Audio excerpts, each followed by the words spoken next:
Ketemu lagi di Hot Room.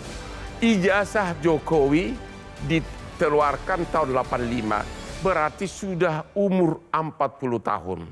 Kita akan tanya dulu kepada ahli forensik. Halo Bapak Raden Hendro, sebagai ahli forensik, apa tanggapan Anda sesuai keahlian saudara atas ijazah Jokowi ini? Siap, ya, terima kasih Bang. Jadi kalau dalam pemeriksaan forensik itu ada beberapa unsur yang harus diperiksa. Yaitu pertama adalah kertasnya. Apakah kertas itu dalam kondisi baru atau tidak? Itu dari usia kertas. Yang kedua adalah yang pemeriksaan bagian tanda tangan dan cap stempel. Nah, ini yang saya lihat adalah ketika nantinya diperiksa, yang diisukan masalah ijazah. Nah, sebenarnya ketika kasus forgery atau pemalsuan dokumen, seseorang dinyatakan lulus di suatu universitas, yaitu tidak hanya ijazah saja, yaitu transkrip nilai. Nah, di sini sebenarnya perlu adanya pemeriksaan ijazahnya dan transkrip nilainya, karena itu satu tubuh yang sama. Mungkin bisa dilihat ketika kasus ijazah atau usia. Di situ ketika tahun 2013 tidak salah, sebelum Ibu Atut itu mengajukan menjadi gubernur, dia dipermasalahkan, dilaporkan oleh Marisa Haque lawan politiknya. Sebelum kasus korupsi ya, ketika awal-awal menjadi gubernur. Nah, di situ lihat bahwa diperiksanya ijazah dan transkrip nilai, tidak hanya ijazah saja. Nah, ketika hasil laboratorium forensik sudah keluar dari teman-teman lapor, memang pembandingnya ini perlu ada versi dari kepolisian atau dari Pak Jokowi, dan juga ada versi pembanding dari teman-teman Roy Suryo. Jadi itu lebih seimbang ketika pembandingan tidak hanya satu sumber saja. Nah, itu mungkin bisa dicek dari dua item itu Pak ya. Dari pertama adalah ijazah dan transkrip nilai, dan juga sumber dari pembandingnya. Tidak hanya satu sumber saja. Kalau nantinya diminta oleh pihak kepolisian atau dari pihak hakim, yang nantinya diperiksa itu harus dari pembanding dua sumber, baik dari Roy Suryo atau dari Pak Jokowi-nya. Seperti itu, terima kasih. Oke, jadi Anda mengatakan hanya dari umur kertas bisa ketahuan udah berapa lama usia kertasnya? Oh, enggak, kalau usia kertas, ketika kemarin kita ada kolaborasi lah dengan Forensik Australia AFP itu, kita hanya bisa menentukan kertas itu lama atau baru, tidak menentukan usia kertas. Salah satunya ujinya adalah tentang kadar keasaman kertas, apakah itu kertas baru atau lama. Seperti itu Pak Bang Hotman. Kalau sudah 40 tahun ketahuan nggak kertasnya bahwa itu sudah lama? Ya kelihatan Pak, karena kami pun beberapa kali pernah menemukan seperti girik ya, seolah-olah girik itu seolah-olah itu kertas lama. Jadi ada metode pemalsuannya, salah satunya adalah dengan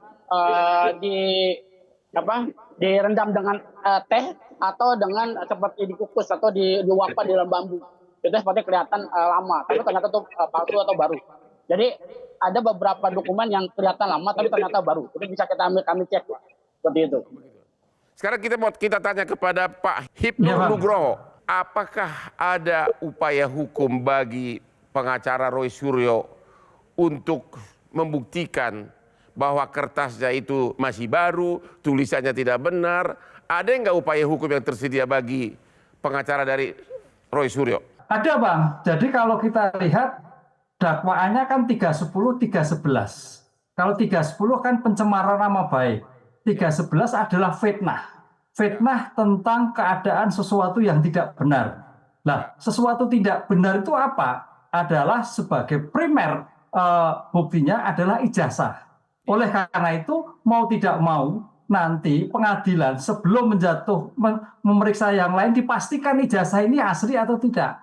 Disitulah masing-masing pihak negara, penuntut umum membuktikan, penasihat hukum juga membuktikan dalam suatu wadah yang independen yang sama. Ini yang suatu perdebatan karena primer evidence-nya adalah ijazah. Ijazah mau tidak mau harus diperiksa, walaupun sebetulnya ini bukan dugaan pemalsuan 363 KUHP Bang. Ini adalah fitnah dan pencemaran nama baik.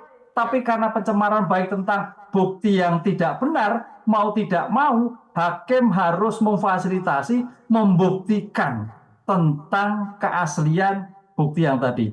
Dalam persidangan nanti, setahu kita, jaksa tinggal menunjukkan aslinya, dicocokkan dengan fotokopi, itu hanya hitungan menit di persidangan. Tidak pernah ada hakim perintahkan periksa dulu asli atau tidak. Itu bagaimana itu, Pak?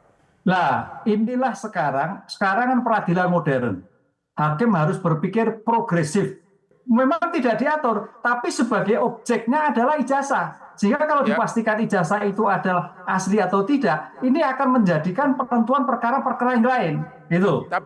Oleh karena itu tadi saya katakan, hakim mempunyai kewenangan yang luas untuk berpikir out of the box, untuk memastikan permasalahan ini sehingga menjadi suatu clear demi bangsa dan negara.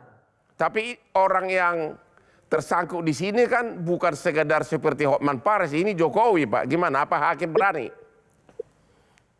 Saya kira di era sekarang harus berani. Harus berani, Bang. Karena berpikirnya itu tadi, membuktikan keaslian dan tidak asli. Fitnah loh. Fitnah itu ketua tidak benar seperti apa. Kan gitu. Harusnya ini kan sejak awal dibuktikan dulu kan gitu. Tapi karena ini sebagai bentuk terhadap fitnah pencemaran nama baik, bukti evidence primary harus dilakukan sebagai pembuktian terhadap uji forensik tadi. Bang Hendro itu ahli forensik. Ahli forensik itu ahli yang kekuatan hukumnya itu bebas. Bisa dipakai, bisa tidak. Karena itu ilmu di luar hakim, ilmu di luar jaksa, ilmu di luar penasihat hukum. Dengan demikian, hakim akan seluas-luasnya melihat dari bukti tadi, dengan meraba, dengan melihat dan sebagainya, untuk melihat keaslian tadi. Itu yang esensi ahli di dalam suatu persidangan tadi. Mungkin saya tambahkan. Silakan. Ya, jadi gini, Pak. Dulu pernah ada kasus tentang masalah hasil forensik ya. Jadi awalnya itu pernah diperiksa oleh hasil laboratorium forensik, misalnya di tahun 90-an. Karena seorang ini menuntut keadilan, maka diperiksalah hasil lab itu ke luar negeri. Nah, hasilnya ternyata beda antara yang awal sampai dengan yang 10 tahun ke depan. Karena kasus dokumen ini barang buktinya tidak musnah dan terus bisa diperiksa. Nah, ketika hasil itu beda, maka yang pemeriksa yang lama sudah pensiun, dia hadir di persidangan bahwa hasilnya adalah A, sedangkan yang diperiksa di luar negeri itu hasilnya ada B.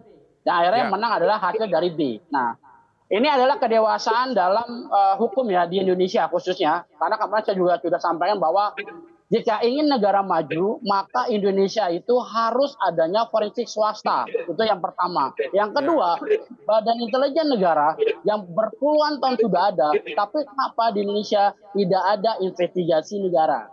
Nah, ini yang untuk kita sama-sama. Karena gini, 8 orang ini menentukan nasibnya. Walaupun oke lah itu tentang masalah fitnah.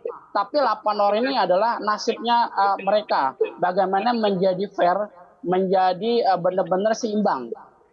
Karena kita lihat, kita belum tahu apakah hasilnya ini benar mendukung hasil lapor atau tidak. Agar nantinya ini menjadi kedewasaan atau kematangan suatu hukum negara kita ini. Seperti itu sih, Pak.